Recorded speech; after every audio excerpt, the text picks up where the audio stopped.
How do you stop waiting for the right time when you're dealing with a narcissist and you're living in that toxicity? I'm going to talk about that in this video.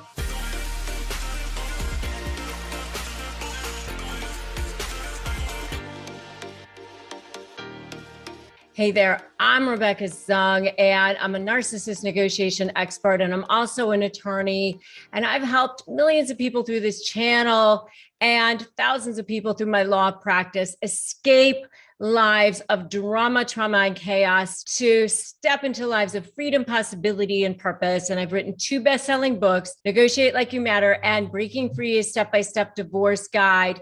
And I want to help you too. So make sure you subscribe to this channel and hit that notification bell. I upload brand new videos every single day, and I want to make sure that you get notified as well.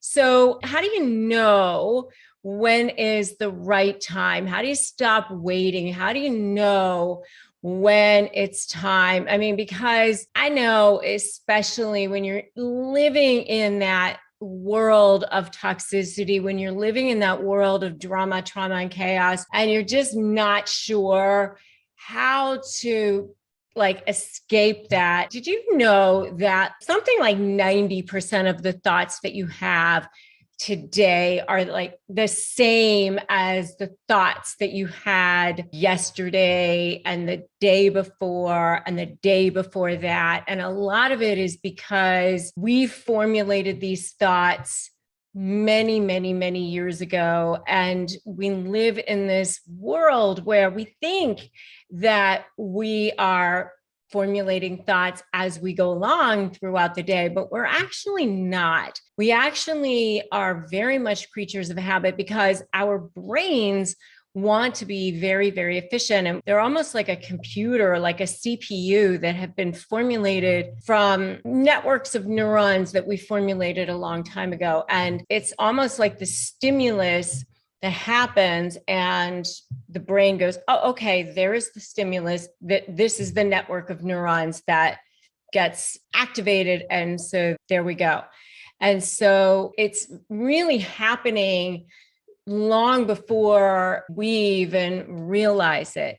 So we think that we are having the thoughts formulated as they're happening, but they're actually happening much more subconsciously than we realize. And so we end up bringing people into our lives and situations into our lives that feel, I don't want to say comfortable, but familiar, not necessarily comfortable, but familiar, because like attracts like and things like that. And so, we've got these reticular activating systems in our brains that we only see certain things, and it's like a lint filter in our brains. And so there's just certain things that end up getting through, and we have to really actually reprogram our brains in order to feel like to get out of that comfort zone and literally feel comfortable enough to go, okay, I'm going to leap and get out of this comfort zone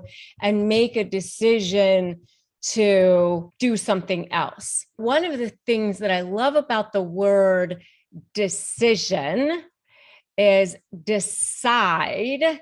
The word decide actually has the root of it is side. And side actually is to kill. And what that means is, like, when you decide, you're actually cutting off other possibilities, and you're actually saying to the universe, I'm choosing something else, and I'm cutting off other possibilities. And what happens is the universe lines up for you and gets behind your back and says, okay, I'm here, I'm for you, and I am going to help you make this happen. So literally all you have to do is choose that, and it all starts lining up for you, because God, the creator, the universe, whatever you want to call it, that forces of the universe are there for you, ready to be called upon and be there for you.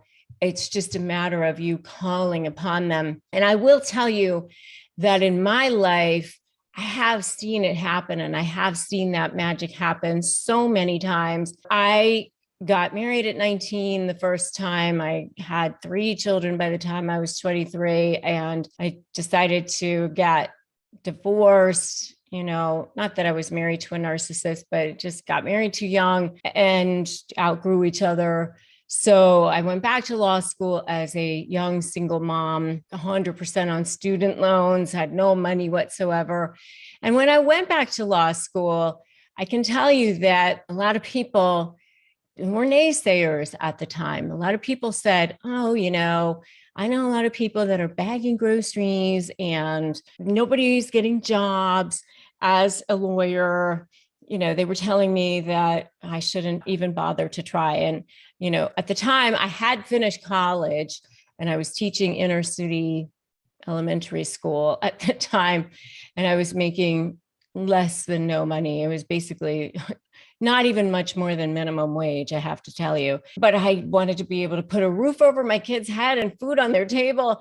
And there was no way that we could afford to survive on what I was making as a teacher. So, I went back to law school, and I just remember thinking like, well, somebody's going to get a job out of law school. Why wouldn't it be me? So I closed my ears and eyes, and I went ahead and did it. And I didn't listen to the naysayers. And I made a decision to just do it.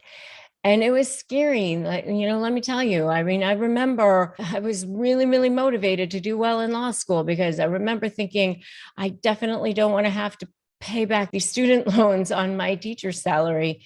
So, it was hard, and it was definitely scary. And then, making a decision to leave my law practice. Well, I'm still a partner at a law firm, but, to embark on helping people on a much more global scale and do, YouTube, and start another whole business a couple of years ago with everything that I'm doing with Slayer negotiation and my digital courses and everything. It's a whole other new business. And having to deal with a narcissistic business partner a couple of years ago, that was a whole other situation for me. And so it's a whole, how do you stop waiting for the right time and just do that? It can be hard especially when you're dealing with a narcissist, which I do know, because I did have a narcissistic business partner on a different business endeavor.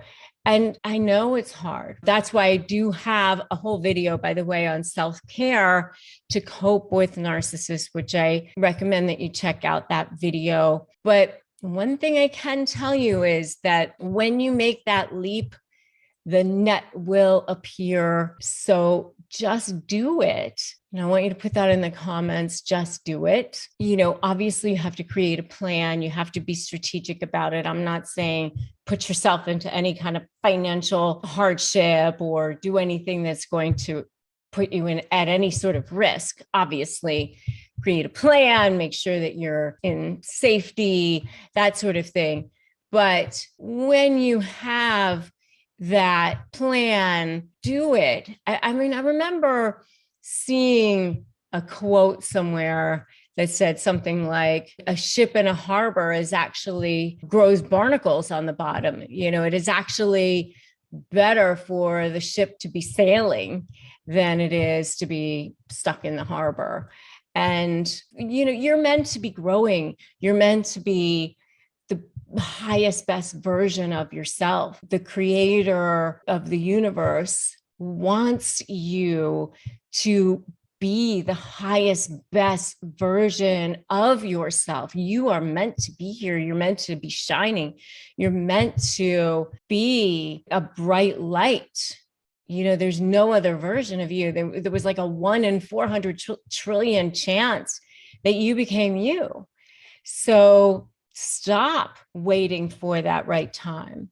That's not serving the highest, best version of you. And your soul knows that. Your soul knows that that's not the most powerful version of you. So I know that when you think about what's happening with that narcissist in your life or that toxic situation, the reason why it doesn't feel good to be in those relationships is because your soul knows. But, there's a reason why you're dealing with it.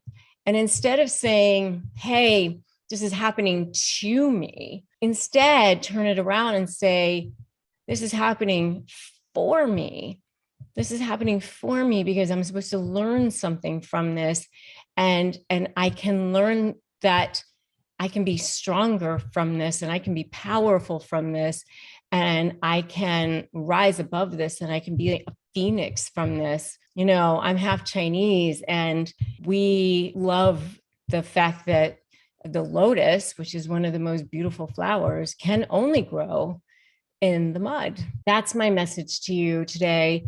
Stop waiting for the right time. Life is really, really, really short, much shorter than you realize.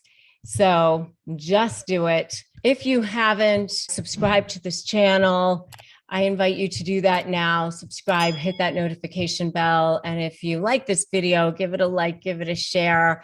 And if you haven't joined my free private Facebook group, do that now. Narcissist Negotiators with Rebecca Zung for additional support. And if you haven't grabbed my free Crush My Negotiation prep worksheet, you can do that at winmynegotiation.com. And if you think you might be in a relationship with a narcissist and you want to take my free quiz, the quiz for Are You in a Relationship with a Narcissist is in the description below here. You're certainly welcome to take that quiz as well. So thank you for joining me today. Remember, today's a great day to start negotiating your best life. Don't wait. Today's the day. Okay. And I will see you in the next video. Remember, Nama Slay.